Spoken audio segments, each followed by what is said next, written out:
Content पे आधारित metal and non metals. तो यह हम लोग का चैप्टर नंबर 3 है क्लास 10th का।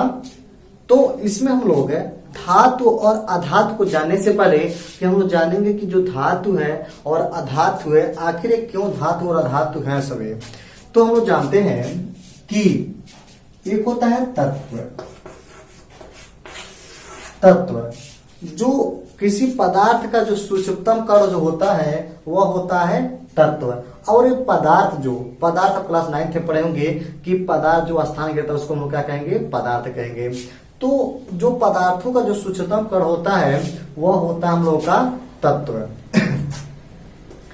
अब रही बात तत्वों को उनके भौतिक और रासायनिक तत्वों को उनके भौतिक और रासायनिक गुणों के आधार पर उनको समानता और असमानताओं के अनुसार 3 भागों में डिवाइड कर दिया गया।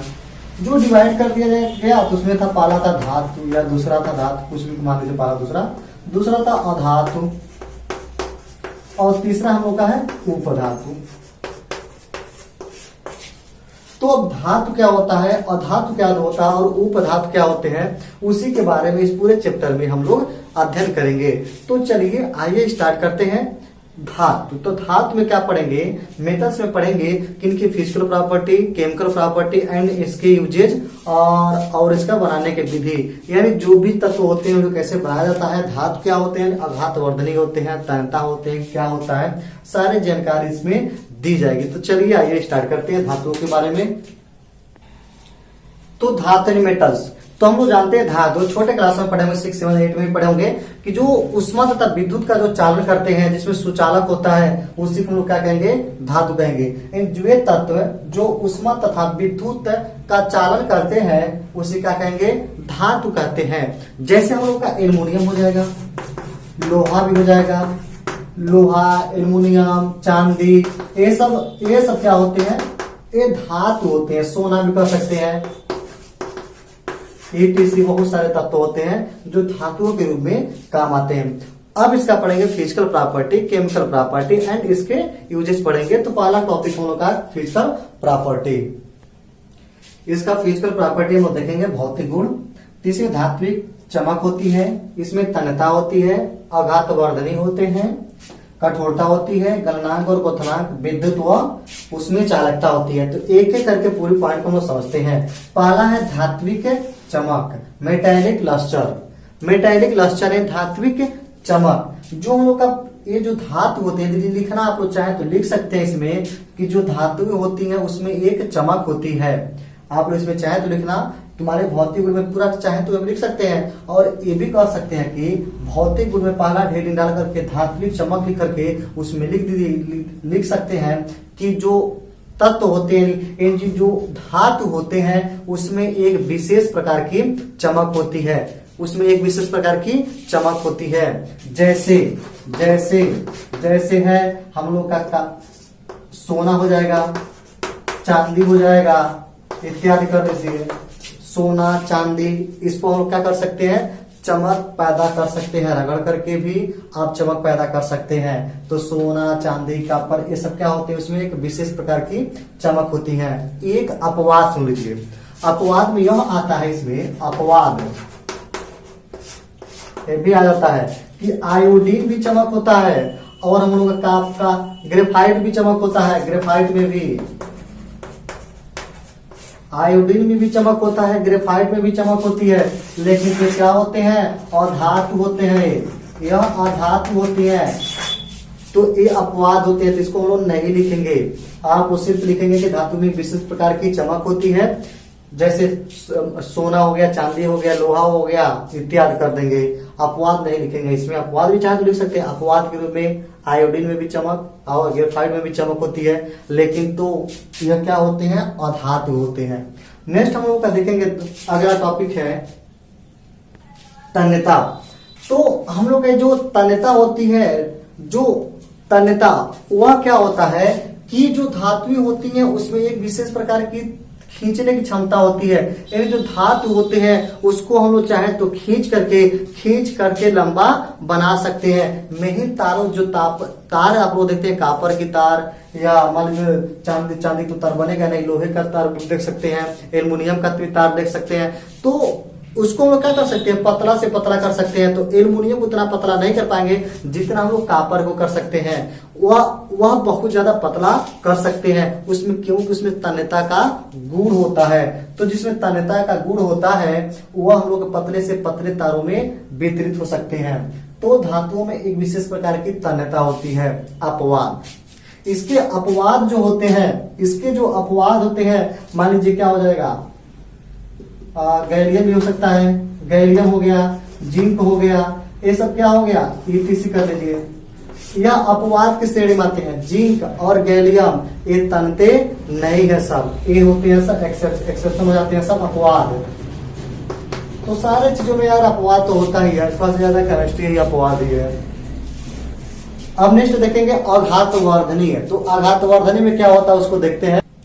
कुछ ऐसे तत्व होते हैं आघात मालिबिलिटी में देखेंगे, कुछ ऐसे भी तत्व होते हैं उसको हम लोग पीट करके, जितना पीटेंगे उतना फैलेगा, जितना पीटे उतना फैलेगा। जैसे मान लीजिए हम लोग को सोना हुआ, सोने को पीटेंगे तो फैलेगा, सोना हुआ, तांबा हुआ, या आप लोग एल्युमिनियम भी कर सकते हैं, लोहा भी देख सकते हैं कि लोहा के मोटे मोटे लोहे होते हैं, उसको पीट कर पतला करके आप तावा भी देखते हैं, तावा को पीट कर फैला दिया जाता है। आप लोग एग्जाम्पल के रूप में देख सकते हैं उसको। तो जो तत्व होते हैं, जो तत्व और धातु जो होते हैं उसमें आघातवर्धनी का गुण भी पाया जाता है, यानी पीटने पर अब फैलते हैं ना कि बिखर जाते हैं, ऐसा नहीं होता है। लेकिन उसमें भी एक्सेप्शन हो जाता है, अपवाद भी आ जाते हैं सब, जिंक और गैलियम। इसको पीटने पर बिखर जाएंगे तो आघातवर्धनी नहीं होंगे। अब अगला टॉपिक हम लोग का है कठोरता। तो धातुएं जो होती हैं, धातुओं में एक विशेष प्रकार की कठोरता होती है, उसके अणु बिल्कुल पास पास होते हैं। धातु और अधातु दोनों में गुण पाए जाते हैं कि दोनों के दोनों कठोर होते हैं। तो इसमें एक विशेष प्रकार का गुण यह पाया जाता है कि यह बिल्कुल क्या होते हैं, कठोर होते हैं, क्योंकि इसके अणु बिल्कुल पास पास होते हैं। होने से क्या होते हैं, बिल्कुल पास पास होने से इसको हम लोग क्या कर सकते हैं, इनकी गलनांक और क्वथनांक को अधिक होता है। जो कठोर होते हैं उसके गलनांक और क्वथनांक क्या होते हैं, हाई होते हैं। जैसे आप लोग सोना देखते हैं, सोना, चांदी, एल्युमिनियम देखते, काटो कटेगा जल्दी नहीं, कटे हाथ से काटो कटेगा जल्दी से, कैंची से चाहो तो काट पाएंगे नहीं, काट पाएंगे। तो यह क्या होते हैं, कठोर होते हैं, धातुओं में कठोर होती है। इसके भी अपवाद है, इसके भी क्या होते हैं, अपवाद होते हैं। सब चीज ही अपवाद है यार, एक्सेप्शन इसमें भी है। तो इसमें अपवाद यह है कि आप लोग देखेंगे सोडियम को, सोडियम देखे हैं, तो सोडियम को हम लोग चाहें तो काट देते हैं, कैंची से भी काट सकते हो या किसी चिमटे से भी तोड़ सकते हो। तो जो सोडियम होता है वह मृदु धातु होती है, तो सोडियम अपवाद हो जाता है, सोडियम।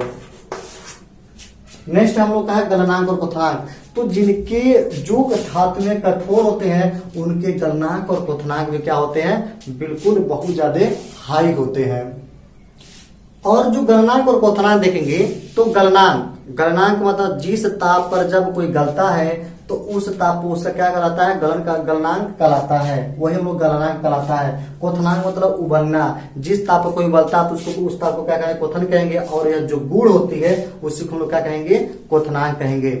तो गलनांक, आप लोग गलनांक और क्वथनांक कितना हाई होता है उसको देखेंगे हम लोग कि आप लोग जानते हैं जो लोहा होता है, लोहे का जो गलनांक होता है कितना, 1535 होता है, 1535 डिग्री सेल्सियस पर लोहा क्या होता है, गलता है। यह लोहे का गलनांक होता है। और अपवाद लेना चाहेंगे तो अपवाद में क्या हो जाते हैं, सोडियम और पोटेशियम। सोडियम और पोटेशियम क्या होता है, अपवाद होता है। सोडियम क्या होता है, 64 डिग्री सेल्सियस पर क्या होता है, पिघल जाता है। 98 डिग्री सेल्सियस पे, 98 डिग्री सेल्सियस पे सोडियम पिघल जाता है। और वही पोटेशियम कितना होता है, 64 डिग्री सेल्सियस पर ही पिघल जाता है। ये तो एक्सेप्शन हो जाते हैं, सब अपवाद में हो जाते हैं।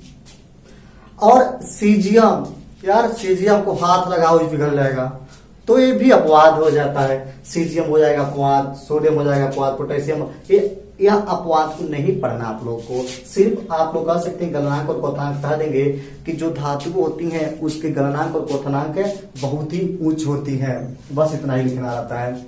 नेक्स्ट हम लोग का है विद्युत और ऊष्मीय चालकता। तो आप लोग विद्युत और इसमें चालकता जानते होंगे कि जो धातु होती है उसमें विशेष प्रकार के उसमें चालकता होती है और विद्युत की चालकता होती है। आप लोग लोहे पर देखते हैं गर्म करते हैं, जो धातु की बनी होती है, हमारे कुकर देखते हैं, तो कुकर में यदि प्लास्टिक ना लगा हो तो क्या होगा, पूरा का पूरा गर्म करते कहाँ, वहां पे, और पूरा हत्था जितना बड़ा होता है उस पर पूरा गर्म हो जाता है, तो उसमें का चालकता होती है। अब रही बात, दो लाइट होती है, लाइट सूर्य का नया लाइट, जो भी वो विद्युत लाइट देख रहे हैं ना, तो उसमें क्या होती है, यदि लाइट है उस पर कोई धातु के माध्यम से, छड़ के माध्यम टच करेंगे तो आपको भी लाइट क्या कर देगी, मार देगी। ऐसी गलती कभी जिंदगी मत कीजिएगा। तो उष्मा और विद्युत क्या होती है, चालकता होते हैं। इसमें आपको और देखना चाहेंगे तो आप लोग देख सकते हैं टंगस्टन, लेड और पारा। टंगस्टन, लेड और पारा ये क्या होते हैं, अपवाद होते हैं। इसमें विद्युत और उष्मा का चालकता नहीं होता है, सब अपवाद ही लग रहा है।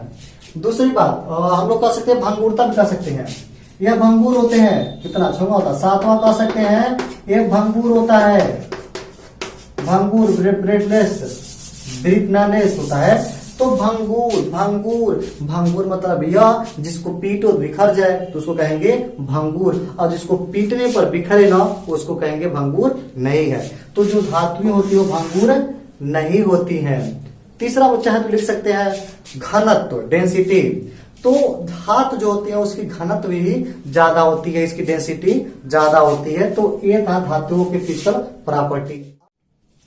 हाँ जी, आप देखते हैं रासायनिक गुण, यानी धातुओं की जो केमिकल प्रॉपर्टी है उसको देखेंगे कि धातुओं के जो रासायनिक गुण हैं वह क्या होते हैं। तो धातुओं के रासायनिक गुण में हम लोग देखेंगे कि हाँ जी, एक चीज मैं बता दे रहा हूं, हम सिर्फ केमिकल रिएक्शन लिख रहे हैं, आप लोग चाहे तो उसका हिंदी में आप लोग लिख सकते हैं। जैसे यहाँ पर देखते हैं, पहला देख सकते हैं कि जो धातु होते हैं वह ऑक्सीजन के साथ अभिक्रिया करके, दहन करके वह क्या बनाते हैं, धातु ऑक्साइड बनाते हैं। जो धातु होते हैं, जो भी धातु, माने सोडियम एक धातु है, ऑक्सीजन के साथ अभिक्रिया करेगा। सोडियम जो होता है, यह कॉपर ले लीजिए, कॉपर जो होता है ऑक्सीजन के साथ अभिक्रिया करके कॉपर ऑक्साइड बनाता है, CuO। जो धातु होते हैं वह ऑक्सीजन के साथ दहन करके कॉपर ऑक्साइड, धातु ऑक्साइड बनाते हैं, तो कॉपर ऑक्साइड होगा। तो हम लिख सकते हैं, हिंदी में लिखना चाहेंगे तो लिख सकते हैं कि कॉपर को ऑक्सीजन के साथ दहन करने पर कॉपर ऑक्साइड प्राप्त होता है। संकट को आप लोग बैलेंस कर दीजिए, तो 2 है तो 2 यहाँ कर दीजिए, 2 कॉपर यहाँ है तो 2 कॉपर यहाँ हो जाएगा। इसको लिखा सकते हैं कॉपर ऑक्साइड कर सकते हैं। और जैसे ये तो कॉपर का ऑक्साइड बनाया, मान लीजिए एल्युमिनियम हुआ, ये हम लोग का ऑक्सीजन के साथ अभिक्रिया करके क्या बनाएगा, एल्युमिनियम ऑक्साइड बनाएगा, Al2O3,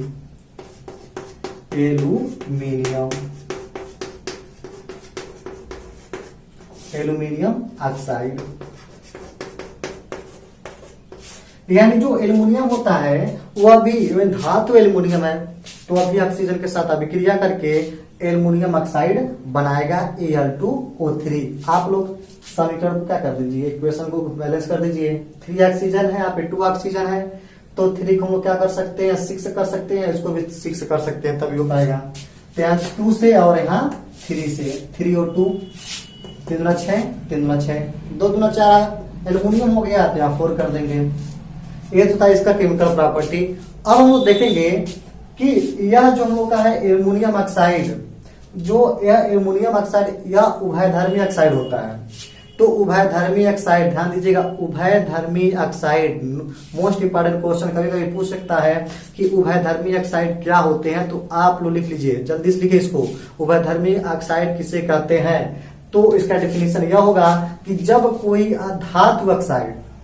धातु ऑक्साइड अम्ल या क्षार से अभिक्रिया करके जल व लवण बनाते हैं तो उसे उभयधर्मी ऑक्साइड कहते हैं। फिर से देख लीजिएगा, जब कोई धातु ऑक्साइड अम्ल अथवा क्षार के साथ अभिक्रिया करके लवण व जल बनाते हैं उसे उभयधर्मी ऑक्साइड कहते हैं। तो एग्जांपल के रूप में लिख सकते हैं कि एल्युमिनियम ऑक्साइड जो होता है Al2O3, यह अम्ल के साथ अभिक्रिया करेगा HCl के साथ, जब यह अम्ल के साथ अभिक्रिया करेगा तो क्या बनाएगा AlCl3, एल्युमिनियम क्लोराइड AlCl3। जो इजी है उसको हम नहीं लिख रहे हैं, जो थोड़ा हार्ड आप लोग को लगेगा उसको लिख दूंगा। तो यह एल्युमिनियम क्लोराइड हो जाएगा, यह हाइड्रोक्लोरिक अम्ल हो जाएगा। आप लोग लिख लीजिएगा, जो ना होने का आप लिख नहीं रहे हैं। तो एल्युमिनियम ऑक्साइड को HCl के साथ हाइड्रोक्लोरिक अम्ल के साथ अभिक्रिया करेंगे तो एल्युमिनियम क्लोराइड प्राप्त होगा, और क्या प्राप्त होगा, जल प्राप्त होगा। दूसरा मानक देखेंगे कि एल्युमिनियम ऑक्साइड जो होगा वह किसी क्षार के साथ यानी OH के साथ जब अभिक्रिया करेगा तो बनाएगा हम लोग का सोडियम AlO2 यानी सोडियम एल्यूमिनेट, सोडियम एल्यूमिनेट बनाएगा और जल बनाएगा। तो हम लोग का डिफिनेशन क्या था वैधर्मी ऑक्साइड का, कि जब कोई धातु ऑक्साइड अम्ल अथवा क्षार के साथ अभिक्रिया करके लवण व जल बनाते हैं, लवण व जल बनाते हैं, उसे हम लोग क्या कहेंगे, उभयधर्मी ऑक्साइड कहेंगे। तो Al2O3 एक हम लोग का उभयधर्मी ऑक्साइड ही होगा। तो आप केमिकल इक्वेशन को बैलेंस करते हैं। यहाँ पे कितना ऑक्सीजन है 3 और आप कितना 1, तो 3 से कर दी मल्टीप्लाई, और यहाँ 3 2 6, तो यहाँ पर 6 कर लीजिए। क्लोरीन हो गया 6, तो यहाँ पे 2 कर लीजिए, तो 3 2 6, 2 एल्युमिनियम हो जाएगा, सही है। अब यहाँ पर देखिए Al2O3 सोडियम हाइड्रोक्साइड 3 1 4 ऑक्सीजन 2 1 3 हो गया। चलो इसको छोड़ो, अभी पहले एल्युमिनियम को देखते हैं। सो यहाँ पर एल्युमिनियम 2 है तो यहाँ पे 2 कर लीजिए, 2 एल्युमिनियम हो गया। सोडियम यहाँ पे 2 है तो यहाँ पे भी 2 कर लीजिए। अब हाइड्रोजन में चलिए, तो यहाँ पे 2 हाइड्रोजन है, 2 हाइड्रोजन सही है। ऑक्सीजन 2 दूना 4 1 5, 2 3 2 5 सही हो गया। ये भी हम लोग केमिकल इक्वेशन सही हुआ। अब हम लोग देखते हैं कि कोई कोई ऐसे धातु जो होते हैं, धातु ऑक्साइड जो होते हैं, वह क्या होता है, जल के साथ अभिक्रिया करके क्षार बनाते हैं। जैसे मान लीजिए सोडियम ऑक्साइड हुआ Na2O, और जल के साथ जब अभिक्रिया करेगा, सोडियम ऑक्साइड जल के साथ अभिक्रिया करके यह सोडियम हाइड्रोक्साइड बनाता है, NaOH बनाता है। सोडियम ऑक्साइड जल के साथ अभिक्रिया जब करेगा तो सोडियम हाइड्रोक्साइड बनाएगा। या लिख सकते हैं, इसमें भी लिख सकते हैं पोटेशियम ऑक्साइड जल के साथ अभिक्रिया करके पोटेशियम ऑक्साइड बनाएगा। इक्वेशन सही नहीं है, क्या होगा, चलो दो कर दो। यहाँ पे 2 सोडियम 2 ऑक्सीजन 2 हाइड्रोजन सही हो गया। यहाँ पे 2 कर दीजिए, तो 2 सोडियम 2 पोटेशियम 2 ऑक्सीजन 2 हाइड्रोजन सही हो गया। तो ये था इसका केमिकल प्रॉपर्टी। हाँ तो बच्चों, अभी तक हम लोग पढ़े थे कि जो धातु होते हैं वो ऑक्सीजन के साथ अभिक्रिया करके क्या बना रहे हैं उसको जाने थे। लेकिन तो अब हम लोग देखेंगे कि जो धातु होते हैं वह जल के साथ अभिक्रिया करके क्या बनाते हैं उसको हम लोग देखेंगे। मान लीजिए कोई धातु हो गया, सोडियम ले लीजिए, सोडियम यह जल के साथ है, देखिएगा जल लिक्विड रूप में रह गया, ठंडे जल के साथ, ठंडा जल, यह ठंडा जल रहेगा, ठंडा जल, यह सोडियम ठंडे जल के साथ अभिक्रिया करके, यानी जो धातु होते हैं वह जल के साथ अभिक्रिया करके धातु हाइड्रोक्साइड और हाइड्रोजन गैस को क्या करते हैं, मुक्त करते हैं। एक बार वंस मोर, जो धातु होते हैं वह जल के साथ अभिक्रिया करके धातु हाइड्रोक्साइड और हाइड्रोजन गैस को मुक्त कर देते हैं। दूसरी बात, कुछ ऐसे भी धातु होते हैं जो जल के भाप के साथ अभिक्रिया करके धातु ऑक्साइड और हाइड्रोजन गैस मुक्त करते हैं। तो उसको हम लोग देखते हैं।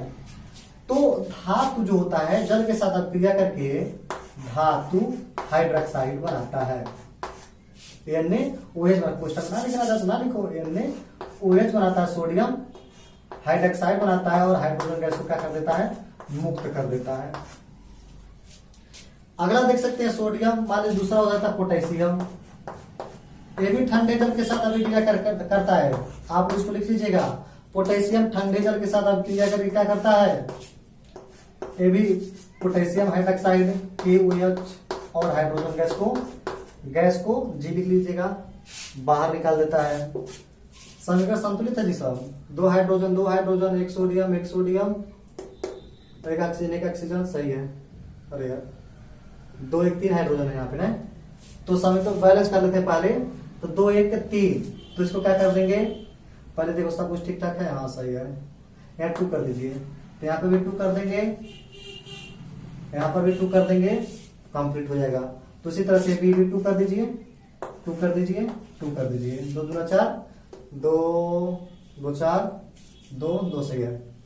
अब देखेंगे, मान लीजिए तीसरा हम देखेंगे, सोडियम हो गया, पोटेशियम हो गया, और हम लोग देखेंगे यदि जो मैग्नीशियम है, चाहे कैल्शियम ले लीजिएगा, कैल्शियम ये भी जल के साथ है, जल के साथ है, जब अभिक्रिया करेगा तो कैल्शियम हाइड्रोक्साइड बनाएगा और हाइड्रोजन गैस को क्या कर देगा, मुक्त कर देगा।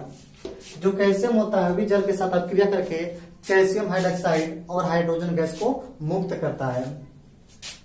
ये भी केमिकल देख लीजिए, बैलेंस देख लीजिए, 2 ऑक्सीजन है, तो यहाँ पे 2 कर लीजिए, कंप्लीट हो जाएगा, वैसे सही है, सही है। 2 दूना 4, 2 2 2 4, 2 दूना 4 से एक कैल्शियम, एक कैल्शियम। लेकिन आप लोग चौथा देखिएगा, मैग्नीशियम, मैग्नीशियम यह भाई साहब इतने अच्छे हैं कि जल के साथ, यह गर्म जल के साथ अभिक्रिया करता है, ध्यान दीजिएगा, यह हीट वाटर गर्म जल के साथ अभिक्रिया करेगा। आपका क्वेश्चन में आ सकता है कि कौन ठंडे जल के साथ अभिक्रिया करता है और कौन गर्म जल के साथ। तो यह तीनों सोडियम, पोटेशियम और कैल्शियम ठंडे जल के साथ अभिक्रिया करके धातु हाइड्रोक्साइड और हाइड्रोजन गैस मुक्त करते हैं।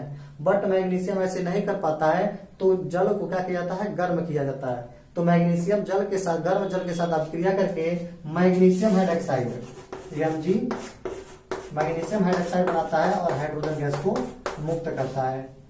बैलेंस हो जाएगा जी, 2 करते हैं, आपको जाएगा।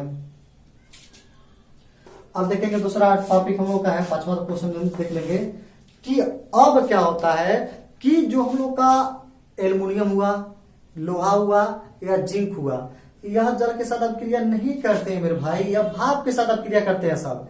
जो एल्युमिनियम, लोहा और जिंक जो होते हैं वह भाप के साथ अभिक्रिया करके धातु ऑक्साइड बनाते हैं और जल हाइड्रोजन गैस को मुक्त करते हैं। तो देखते हैं कि एल्युमिनियम जो होता है वह भाप के साथ, देखिएगा जल या लिक्विड नहीं रहेगा, गैस के रूप में रहेगा, या तो लिक्विड, अभी लिक्विड रूप में रहेगा, या गैस के रूप में रहता है, भाप रहता है। तो भाप के साथ अभिक्रिया करके Al2O3 एल्युमिनियम ऑक्साइड, मीनियम ऑक्साइड बनाते हैं, एल्युमिनियम ऑक्साइड और हाइड्रोजन गैस को मुक्त करते हैं।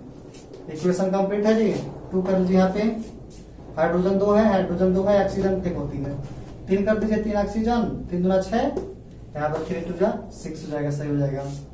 या 5वां 6वां देख लीजिए, Fe होता है,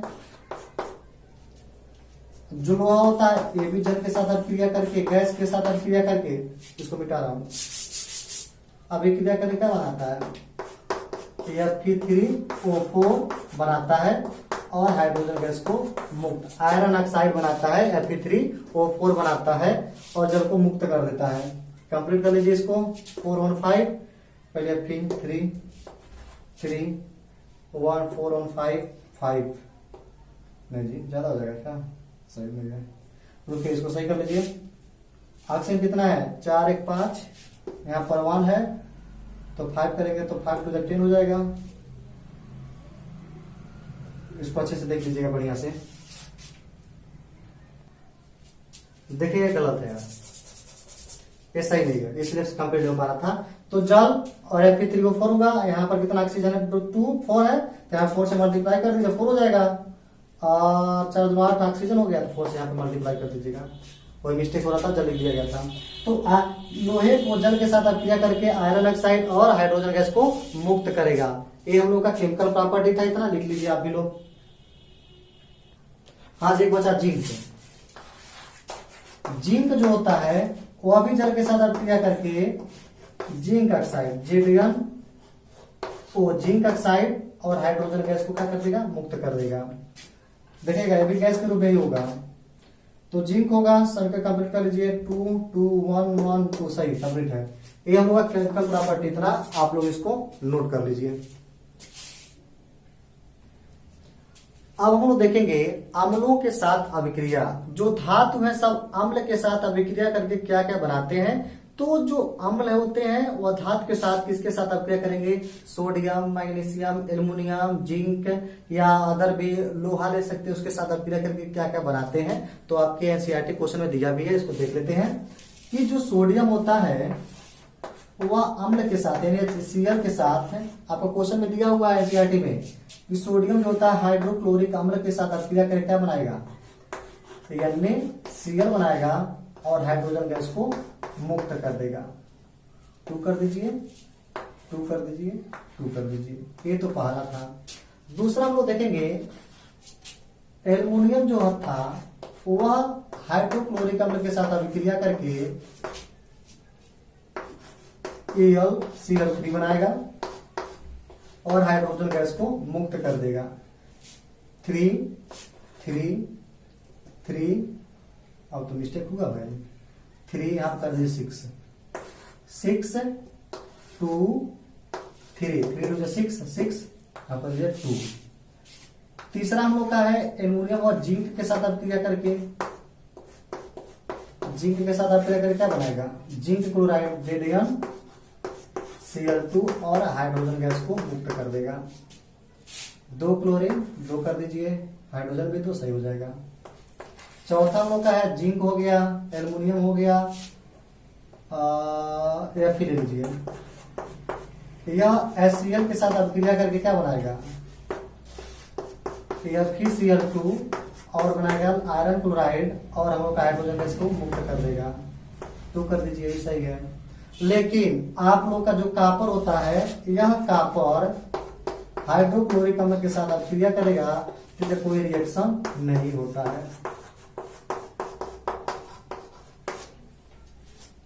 कॉपर हाइड्रोक्लोरिक अम्ल के साथ अभिक्रिया करेगा तो उसमें कोई रिएक्शन नहीं होगा, क्योंकि आप लोग जानते हैं कॉपर विद्युत रासायनिक श्रेणी में हाइड्रोजन से नीचे है, वहां से भी कर सकते हैं, इसके साथ कोई अभिक्रिया नहीं दे सकता है। अगला देखें मैग्नीशियम के साथ अभिक्रिया। हाइड्रोक्लोरिक के साथ अभिक्रिया करेगा तो MgCl2 और हाइड्रोजन गैस को मुक्त कर देगा। क्योंकि सब के सब हाइड्रोजन से विद्युत रासायनिक श्रेणी हम लोग पढ़ेंगे तो उसमें समझ जाएंगे कि सब के सब विद्युत रासायनिक श्रेणी में सब के सब ऊपर होते हैं हाइड्रोजन से, जिससे हाइड्रोजन क्या कर देते हैं, इसमें से विस्थापित कर देते हैं। अब भी हम आप इसी वीडियो में अगले या वीडियो में पढ़ा सकते हैं विद्युत रासायनिक श्रेणी।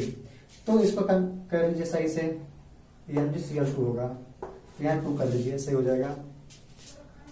अब हम लोग जानेंगे एक्वारेजिया का नाम सुने होंगे, अम्लराज, एक्वारेजिया या अम्लराज। एक्वारेजिया या अम्लराज आप लोगों को क्वेश्चन में दिया हुआ है कोष्टक में। तो एक्वारेजिया इसका नाम होता है अम्लराज, अम्लराज। तो एक्वारेजिया क्या है और अम्लराज दोनों का एक ही नाम होता है। एक्वारेजिया कहिए या अम्लराज की बात लिखी हुआ, यह HCl और HNO3 का अनुपात होता है। यह हाइड्रोक्लोरिक अम्ल और नाइट्रिक अम्ल का 3 संबंध 1 के अनुपात में जब इसको मिलाते हैं, जब हाइड्रोक्लोरिक अम्ल और नाइट्रिक अम्ल को 3 संबंध 1 के अनुपात में ताजा बना हुआ होता है, तो ताजा बना हुआ जो होता है उसको मिलाते हैं तो यह बनता है एक्वारेजिया का निर्माण करता है। तो ये बनेगा एक्वारेजिया। और एक्वारेजिया की क्वालिटी यह होती है कि सोना जैसे धातु को गला करके पानी कर देता है, गला देता है अच्छे से। तो यह नहीं गला पाएगा, जब ये भी नहीं गला पाएगा, लेकिन दोनों को आपस में मिला दिया जाए तो दोनों की शक्ति इतनी ज्यादा हो जाती है कि वह सोने को गला देते हैं। तो सोने को गलाने के लिए एक्वारेजिया बनाया जाता है। हाँ तो बच्चों अब हम लोग पढ़ने वाले हैं अधातु।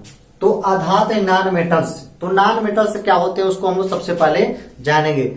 तो हम लोग जानते थे इसके पहले कि जो धातु होते हैं वह विद्युत के क्या कहते हैं, चालन, वह उष्मा के क्या होते हैं, चालन होते हैं, और इलेक्ट्रॉन त्याग करके धनायन बनाने की प्रवृत्ति रखते हैं। तो क्या कहलाते हैं हम लोग को, हम लोग का वह धातु कहलाते थे।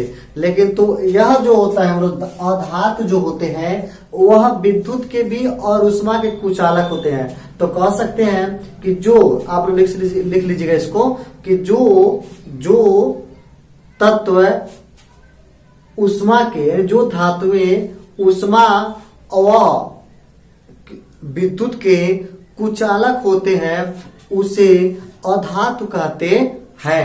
तो अब हम लोग देखेंगे इसमें अधातु का ये डिफिनीशन आप लोग जान जाएंगे।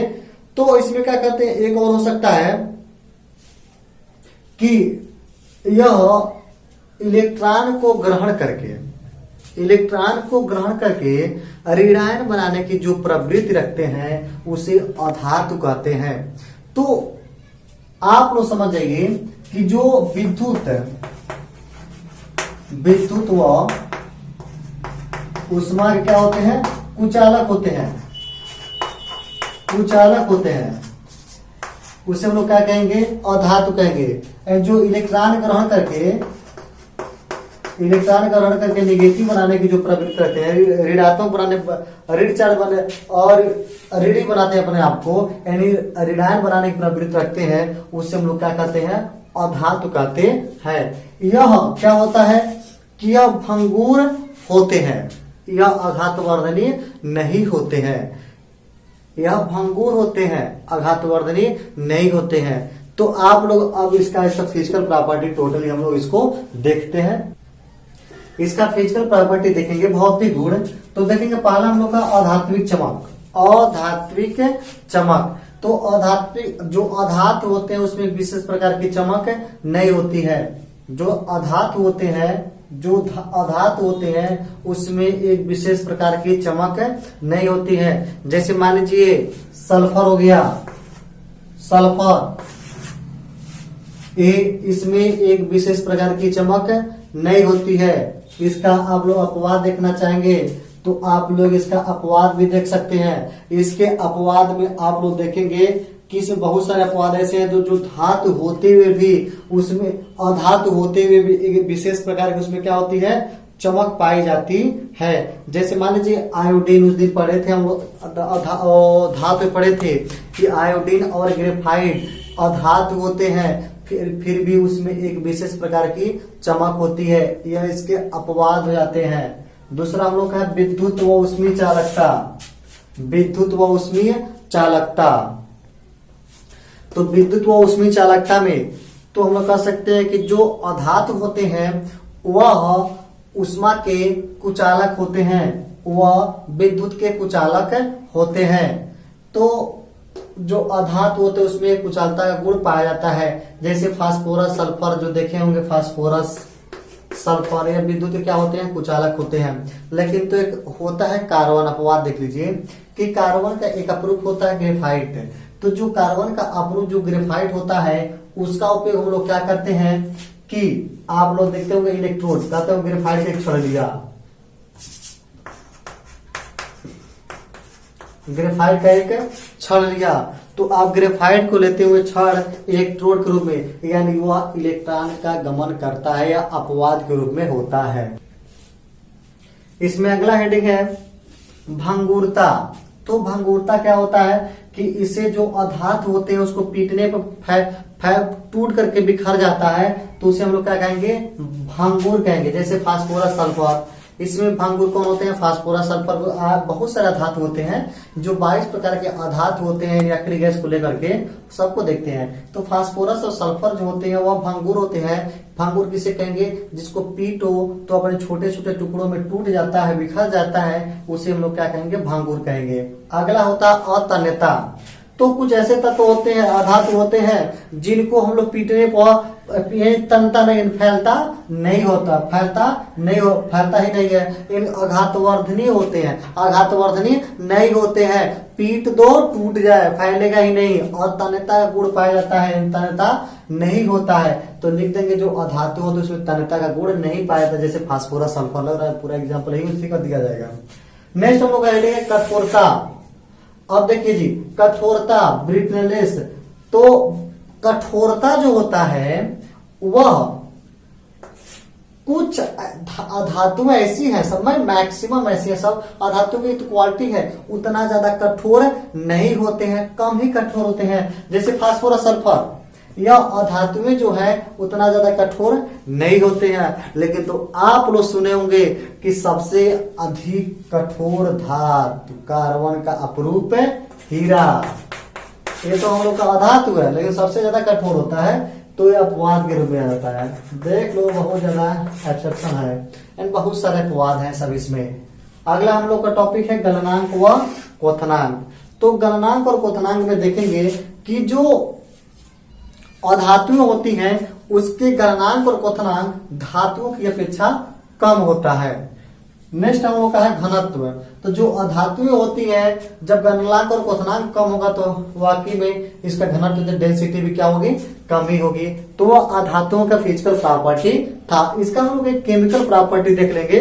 वैसे केमिकल प्रॉपर्टी धातु बहुत कम पूछा था, फिर भी देख लेंगे। इसका केमिकल प्रॉपर्टी देखेंगे, रासायनिक गुण, कि जो अधातु होते हैं वह ऑक्सीजन के साथ अभिक्रिया करके क्या बनाते हैं, ऑक्साइड बनाते हैं।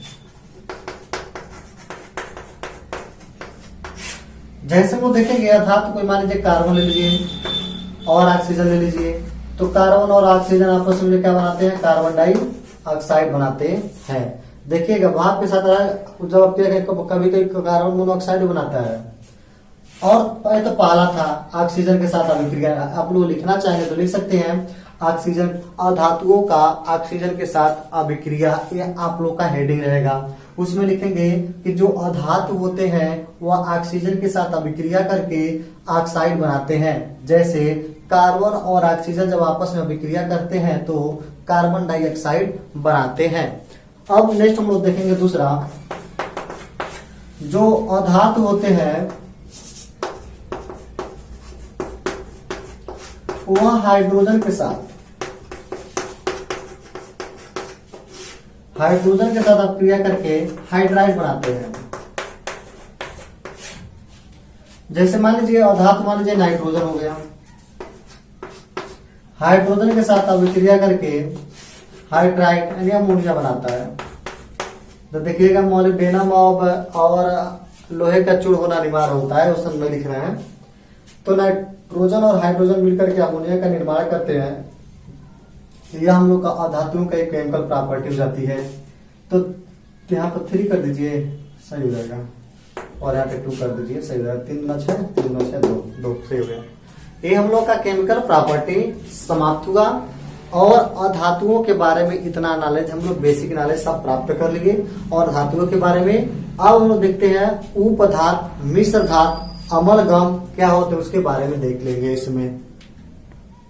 हाँ जी, अगला टॉपिक हम लोग का उपधात यानी मेटलॉइड्स यानी उपधातु किसे कहेंगे उसको हम लोग देखेंगे कि कुछ तत्व ऐसे होते हैं जिसमें धातु और अधातु के दोनों गुण पाए जाते हैं, तो उससे हम लोग क्या कहेंगे, उपधातु कहते हैं। जैसे आर्सेनिक और एंटीमनी आप लोग जानते होंगे। जैसे में आर्सेनिक व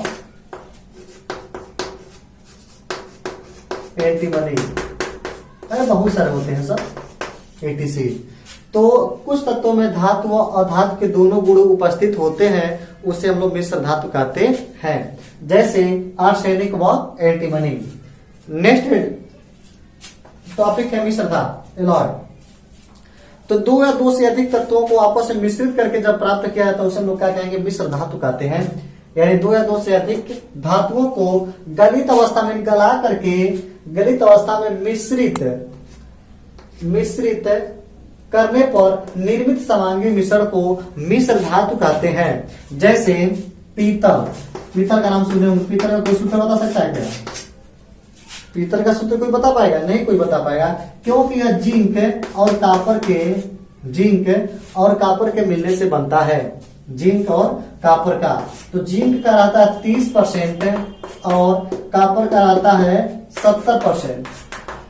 यही 70% कापर और जिंक का 30% जब मिलाते हैं तो एक पीतल बनता है। तो यह मिश्र धातु क्यों बनाए जाते हैं कि जंग से बचने के लिए मिश्र धातु का उपयोग करते हैं, मिश्र धातु बनाते हैं। इन 2 धातुओं को आपस में गला करके जब मिश्रित करके मिला देंगे तो एक मिश्र धातु प्राप्त हो जाएगा। जैसे बंदूक की गोलियां, बंदूक जो देखते होंगे, बंदूक को सब मिश्र धातु के बनाए जाते हैं, मजबूत क्वालिटी के होते हैं सब, इसलिए। तो इसको एक टॉपिक हम लोग का और बचा हुआ है धातु और अधातु में अंतर। तो धातु और अधातु में अंतर जो है आप लोग इस चार्ट में देख करके समझ जाएगा, यही हम लोग का धातु और अधातु में अंतर है। आप लोग इसको स्क्रीनशॉट करके पढ़ लीजिए, लिख लीजिए, अच्छे से कर लीजिएगा। और यहाँ पर हम लोग का वीडियो समाप्त हुआ। यदि जो इस चैनल पे न्यू है कृपया इसको सब्सक्राइब जरूर कर दें। तब तक के लिए बहुत बहुत धन्यवाद। Thank you for watching.